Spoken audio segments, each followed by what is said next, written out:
and welcome back to the Angel and the Exorcist show. Paul is off doing his thing today, so you are just stuck with me, but we do have the fabulous Sarah Nash from Astrid's Attic in today to talk about all things witchy. So hello Sarah, welcome to the show. Thank you. Great to have you here. Thank you for having me, I'm really excited. So how long have you been a witch? So I've been practising around 21 years. Wow. What were you doing before? So before that I was working as an optician and sort of travelling around to people's houses delivering glasses and then decided to embrace this side and explore that, and yeah, never been happier really. I like it. So for those who are watching the show don't know, what is a witch? So a witch is somebody who is a practitioner of magic, essentially. It's not quite Harry Potter. It's more sort of nature-based, and a lot of it's rooted in healing. It can be religion-based. It can be completely separate from that. So, not all witches are pagans, and not all pagans are witches. So.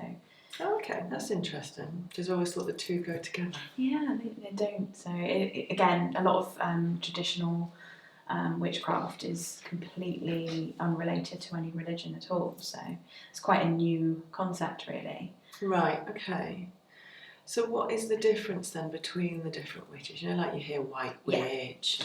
Yeah. So a white witch is someone I would typically associate with Wicca, which is a religion. It's quite a new. It doesn't seem very new to us because it's been around for over 100 years now. Okay. But it's quite new, and it's quite new age. But that's very structured. It's almost like a transition for a lot of people from organised religion like Christianity into witchcraft. So some people stay with Wicca and some people move forward and kind of explore other avenues with it. Okay. How did you get into it?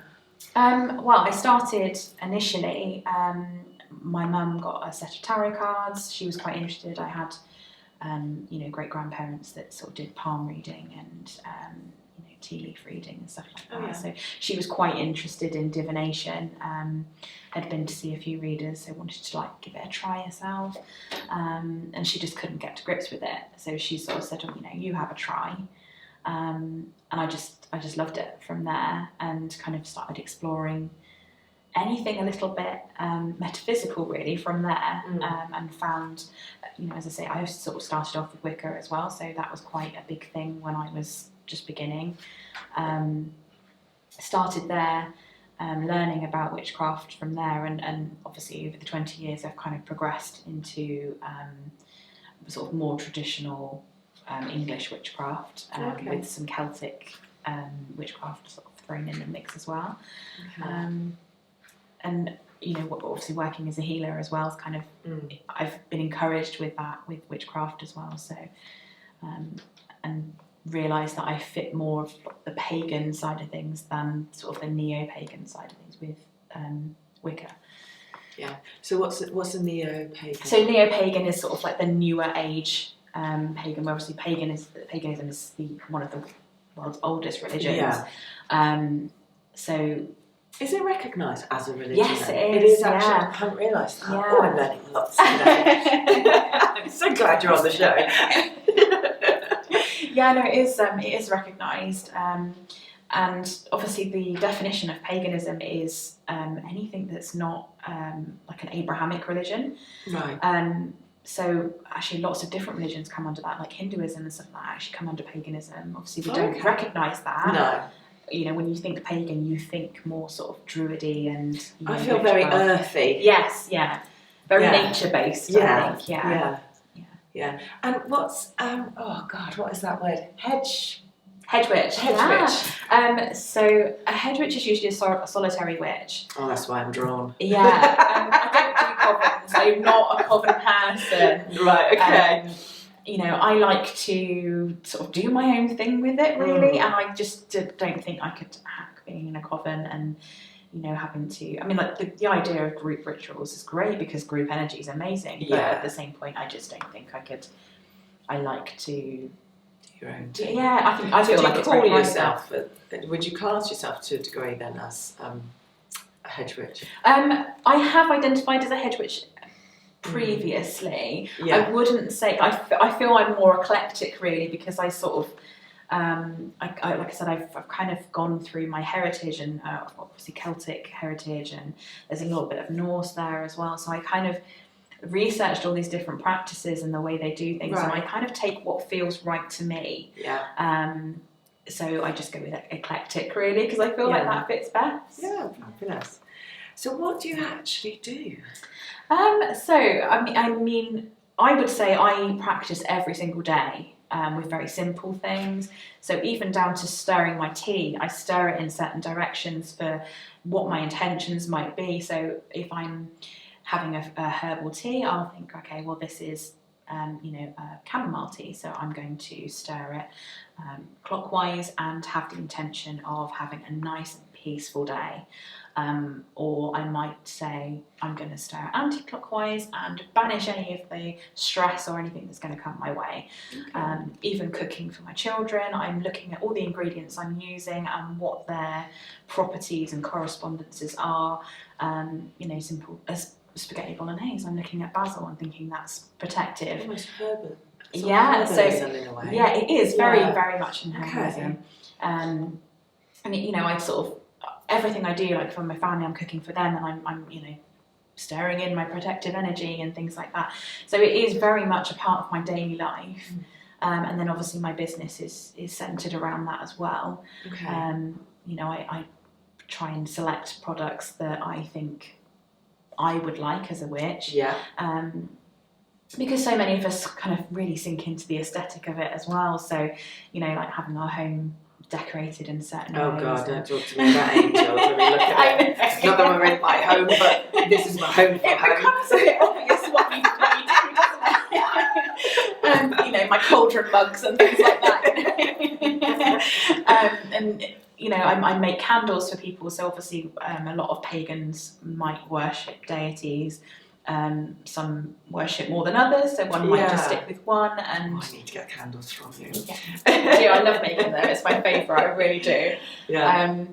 And so when you're altar, you have your little candles and things. So I love doing that. I really do. So I spend a lot of time making candles for things like that. And again, so where would people need to go to get this stuff from you? You can either find me on Facebook, which my page is just Astra's Attic. And I'm very approachable and I am always available.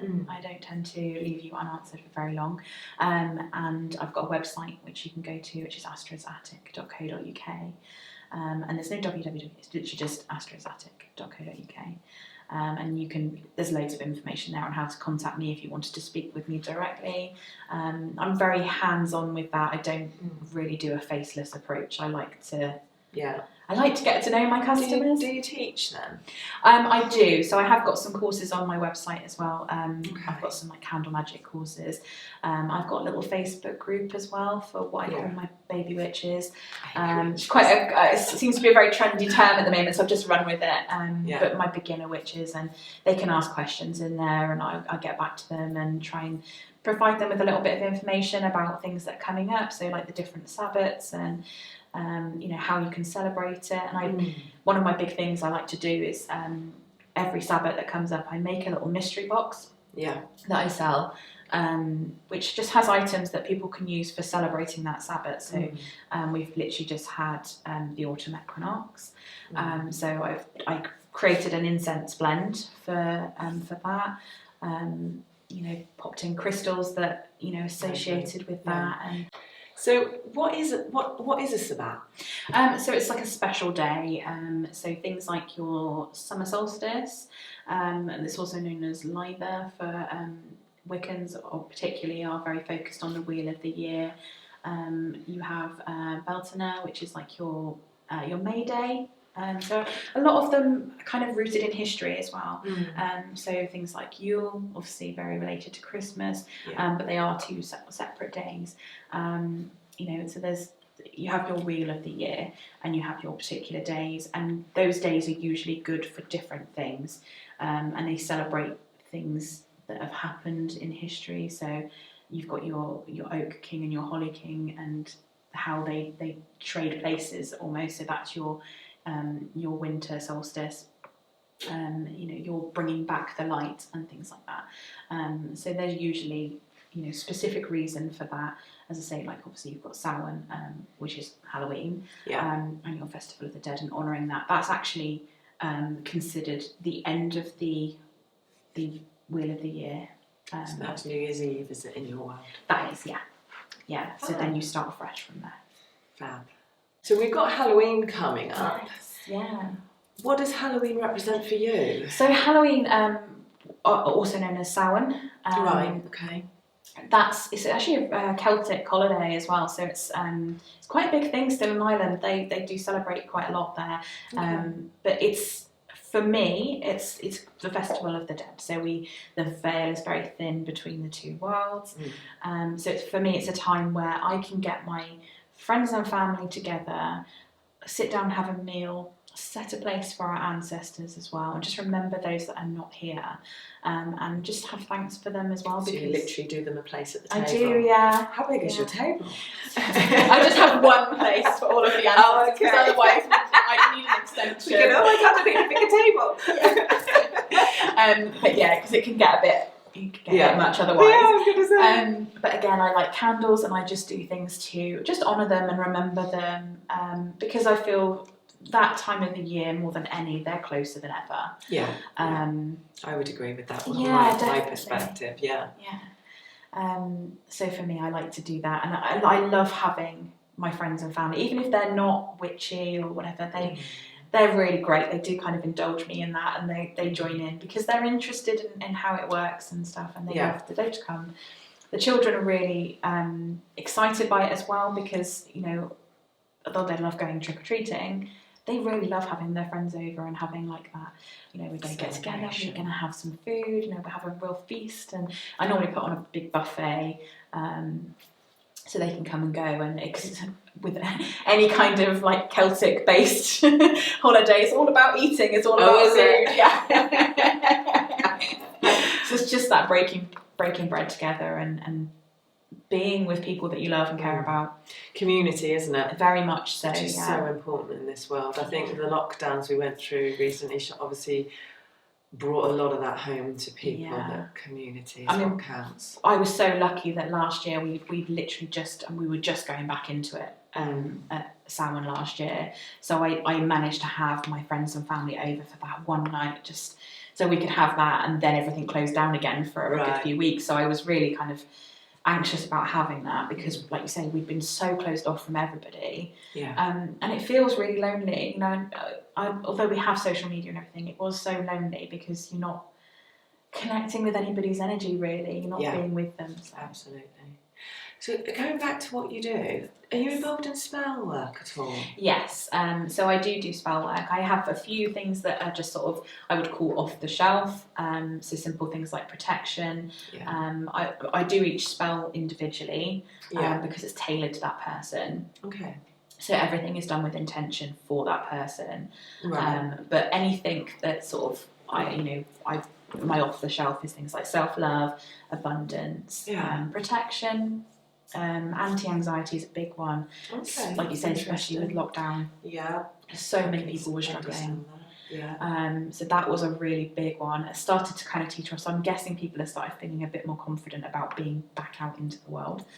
Okay. But anything other than that is definitely a request basis. Okay. So there's, I'm open to lots of things.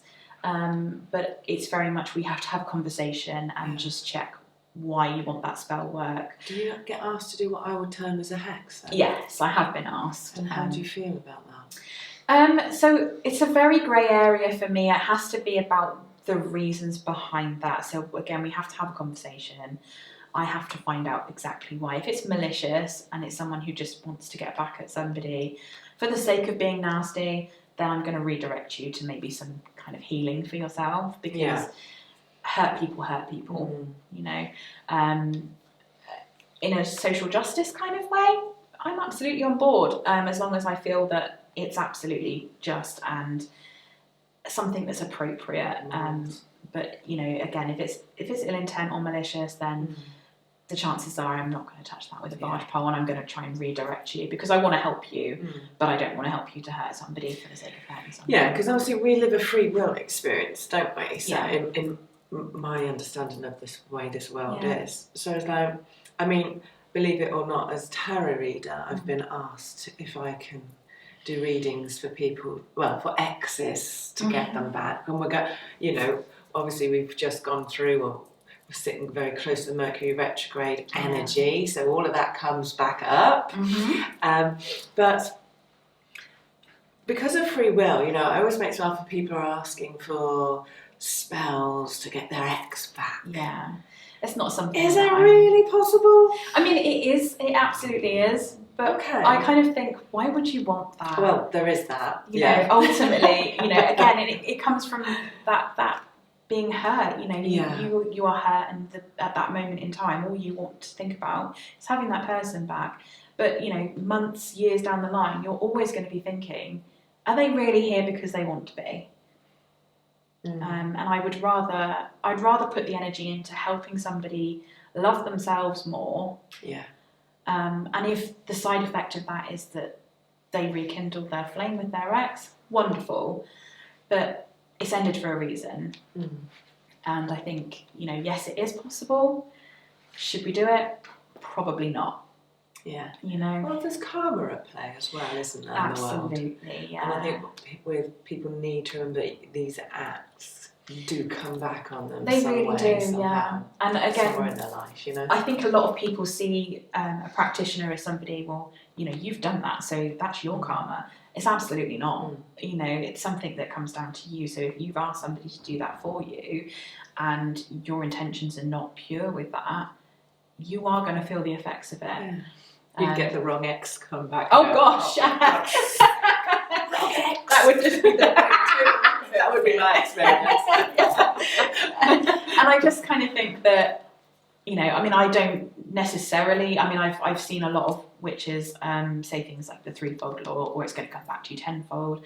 I don't know that there's a specific amount of karma that you're going to receive. 10 X's. 10 X's in one go. Oh my god. It's a coaching term. 10X. I don't think that's quite what they're doing. Definitely in terms of when you're putting out good energy, you absolutely want to believe that's going to come back to you tenfold. Oh god, yeah. We're all for that. Oh yeah, 100%. But I am a big believer in that you exchange your energy. So whatever you do put out there, you do get back. Whether I would put 100%. a numerical term on it, I don't know. But I just think you need to be sure of your intentions, and doing things while you're angry or you're hurt is never a good idea. Yeah.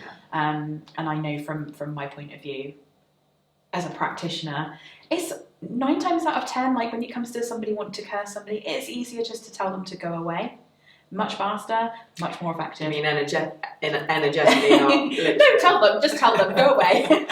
Or block them and delete them, because it's so much easier, and actually you're going to sleep better at night for it. Because I think a lot of people don't think about the consequences of what might happen.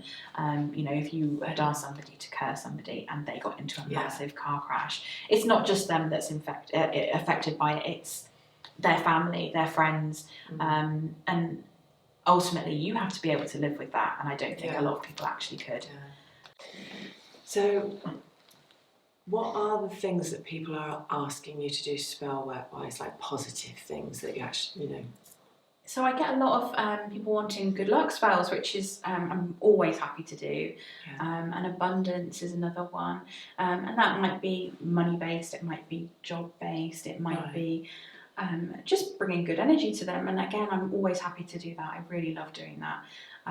One thing, again, I get asked a lot for is self-love, because people really do want to be able to love themselves. And the self-care movement is so huge right now as well, that there are more people all the time asking for help to feel more positive about themselves. And I always feel that that's positive. If somebody wants to make those changes and love themselves more, I think that's great. So I'm always happy to do those. And protection, again, I love doing those, so I'm always happy to do that.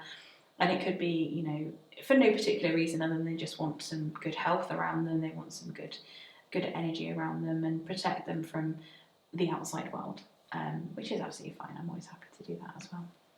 Good. We like positive things. Yes. I think I'm just thinking through my own personal practices. I think probably the closest thing I come to that I haven't done for a long time actually, maybe I need to just check if I need to, is that I would possibly put in your world, is when I've been under massive psychic attack and I've known the culprit, Yes. I've frozen them out. Freezing them out is a wonderful thing, yeah. The way that I've done it is by writing the name on a piece of paper, in a plastic bag, fill it with water, put it in the freezer. That is I don't know if it's psychosomatic, but that has worked. It is spell work, and that is one thing I use as well, and it is very effective. It is. I'm sure you know as well. It is very, very effective, and that is spell work. Yeah, okay. That's quite a traditional thing. One thing you can do as well to that is to add vinegar into the water as well, because it just keeps them further away. Right. And obviously it's reversible, it's easily reversible. So actually if you changed your mind, you cooled down and decided... when they behave, I get them back out. Yeah, exactly. You just fix it. It's fine. So it's easily reversible. I haven't done that for years. But yeah, I've actually forgotten I did it. That is witchcraft, and it's spell work. And that just goes to show how simple it can be. It doesn't need to be theatrics. So we don't need lizards' tails, and I've watched too much Disney, if I'm allowed to use that word on the show. It's not, and it's, it doesn't have to be theatrics. I mean, there's a big saying about intention is everything, and yes, it is, but it, within reason. So you use the tools that you've got available for you when you think about what that intention is. So, for example, like you say, you are freezing that person out. So you are quite literally freezing them. And as simple as, when you're writing their name on that bit of paper, fold it away from you as well. So you're keeping them away from you. Just as you wanted to, if you wanted to draw something to you, you wanted to manifest something, you'd be looking at bringing it to you. So you'd be folding it towards you, you're folding it away from you, and then freezing them out. And like you say, when you're done with it, you just defrost it. It's fine. Or you need more room for your peas. Yeah. When you've got a row full of frozen bags. So they normally come out at Christmas because I need room for my Christmas food. But and I think a lot of people don't realise just how much witchcraft is in everyday practice. So things like, blowing out birthday candles. Making a wish, Yeah, so you're manifesting. Candle, Is it just a female thing? Do you get male witches? Yes, you do. I think there's a lot of people who think that it's, if you're a male practitioner, then you are a warlock or whatever. But no, you're a witch. Witch is not a female. It's not a gendered term. It is completely. What's a warlock? I don't really know, if I'm honest. I think it's just something that's... one for Google. It's a bit of a fictional thing that's kind of people have run with, and I'm a wizard or I'm a warlock or whatever. Lord of the Rings moment. Yeah, so it's not something I'm really familiar with. But, anyone can identify as a witch, so male, female, whatever. It's not a gender. So is your other half a male witch? He's not as such. He's taking an interest in a little bit of spell work. I've just taught him to do some things for abundance because he's looking at getting new jobs and things like that. So he's done a little bit of spell work, and I don't think he probably class himself as a witch. He does class himself as pagan, and he does kind of try to live in that sort of nature-based role. But I wouldn't say he would. He has set himself up a little altar now, so that might change in the next few months. Watch this. But he's definitely embracing it a little bit more and kind of, open to it a little bit more, which I think a lot of people are put off by the fact that it does seem to be very female-centred. But he can go. So I'm still fascinated by the spell thing. Yeah. So can you think of a particular example of where someone has actually asked you to do something that was out of order? So just recently I had a gentleman contact me that wanted to get back with his ex. So we started having a conversation about it, and it actually transpired that not only would it be getting back with his ex, it would actually be breaking up a relationship that has been established since they've broken up. So we had a conversation about how that's not really okay, because it's one thing to want somebody to be drawn to you, but it's another to actually hurt somebody else in the process. And I actually just tried to redirect him to a lot of self-love instead, and doing some healing work for himself as to why that relationship ended and what his part in that was. I didn't hear from him again, but he did say he'd go away and think about it. And there are always going to be people that aren't happy with that answer, but I would rather redirect somebody if I didn't feel like it was right. Luckily, I haven't had too many. I mean, I've had people joke, oh, can you hex my ex? But ultimately, they're never really serious about it. And I'm quite happy to have a deep and meaningful conversation about what that implication might be. That could be as simple as they lose their job. It could be as serious as they get into a car accident and they have life-changing injuries. And once you have that conversation with people, they usually rethink it. Because again, it's that acting in anger, and when you're hurt, you don't necessarily think about things fully. And there's enough anger and hurt being projected in this world. Yeah. And I just think you've then got two people who are hurt, rather than one who can probably turn things around with a little bit of reflection. Yeah, and potential to be delaying destiny as well. Yes. Yeah. I'm a big believer if two people are together who aren't happy, then that's actually 4 people out there in the world. Absolutely. Who aren't happy because they're not with who they're supposed to be, because they're not with their person. And you're absolutely right, because if you were meant to be with that person, you would be. Yeah. There's obviously, and maybe down the line you do rekindle things with that person, but there's obviously something you need to be doing in that time to get back there. And I don't think spell work is what that is. No. So do you have a black cat then? I do, yeah. So my business is actually named after my black cat. Right, okay. My little familiar Astrid. I was never going to have a cat. My husband was absolutely adamant we weren't having cats. And then she sort of popped up on social media. The ugliest little kitten that you've ever seen. Yeah. She was so ugly, bless her. And this lady was literally giving her away because the rest of the litter had gone. And nobody wanted her because she was the runt. She looked very strange. And I just fell in love with her. And it never occurred to me to even ask before, because my husband had been so much like, no, they're not pets. I'm not really interested in having a cat. But even he softened, and he was like, well, let's go and meet her and see. And I came home with her. It's funny, isn't it? Because I have black cats. I've got 2. Yeah. Black cats are the most... Rescue centres are full of black cats because people have this attachment to them that they're bad. I actually find them the opposite. I find them luck bearers and incredibly protective. Yes, absolutely. I have one that insists on sitting with me when I meditate, and I know if I'm building up to doing some big energetic work, because the night before she will insist on sleeping on my chest, protecting my heart chakra by lying here. I've had that 2 nights this week. Yeah. So I think it's people are misinformed about black cats. That's why I asked you the question, because I think they're powerful beings to have. Definitely, and I think maybe a lot of that fear is not understanding, because they are, and I feel like they are really intuitive. Yeah. And for example, like you say, my black cat, she's very good at knowing when I'm not right. Yeah. I had a small procedure done in February, and then she just didn't leave my side.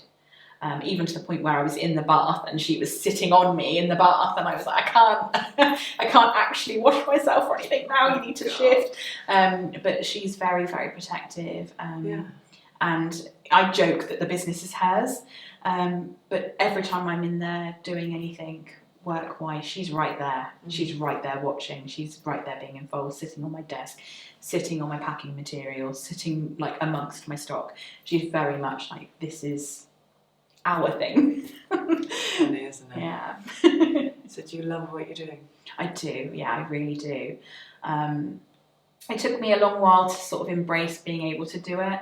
And I think a lot of that is, there was a bit of a perceived stigma for me. Like, I thought people would be a bit like, why are you doing that? It's a bit strange. But once I did sort of, step into it and embrace it, I feel so much better in myself. Yeah. And I feel like I'm attracting so much more good energy. And my life has changed for it, really. And I just couldn't be happier. How does your family feel? My family, my immediate family, they're really supportive. My children absolutely love it. My daughter's taking an interest in learning spell work and stuff. My son absolutely loves his crystals, really, really into his crystals. Yeah. So they're really supportive. My mum's very much, she's very interested in it. She's very, anything a little bit supernatural, she's always like referring to me about, because although she's very intuitive and she's very interested, she hasn't done enough research. So she sort of refers to me like, this. She went through a really, really rough phase. I think probably just towards the end of lockdown, she wasn't sleeping very well. She felt like she had a lot of activity in the home. So I did some spell work for her and sent them to her. And she says she's been absolutely fine since. So, they're very, very supportive, which is really nice. Good. Were you frightened of coming out, as it were? I was a little bit, yeah. I just think a lot of people kind of, it's my perceived thing. I think a lot of people are more open to this now. Yeah. And a lot of people are more interested than they would care to admit, I think. But I was very worried that people would sort of go, that's a bit weird. So obviously with all there's lots of teen witch films and things like that. What would be your advice to someone, I don't know, who feels drawn to start this journey? One thing I would say always is research. There's so many people who just jump straight in or read one book and assume that's enough. I'm always still learning now, 20 years on, I'm still learning every day. I don't think I'll ever stop learning, because I think we find more things every day. And as the world and the universe changes, there is more available to us. But I would definitely say cross-reference everything. Yeah. So, if you wanted to start with herb work and things like that, check your correspondences and then check it against another source, because you can never be too sure. I think protection is a must, so absolutely work on protecting yourself. Yeah. Because too many people jump straight in without thinking about that, and obviously you're playing with energy. You're playing with, if you work with deities, you need to be sure that's who you're working with and not something a little bit more sinister. So protection, absolutely. Research protection. And obviously they can access you through your baby They witch. can. What did you call it? It's called Mama Astrid's Baby Witches, right. On Facebook, my little group, and they can absolutely access that. And I've got some members who are sort of there on behalf of their 7-8-year-olds, and I think that's wonderful. These little girls are really embracing that energy, because I think, and I'm sure you have the same thing with the psychic side of things. Yeah. So many children are so much more open.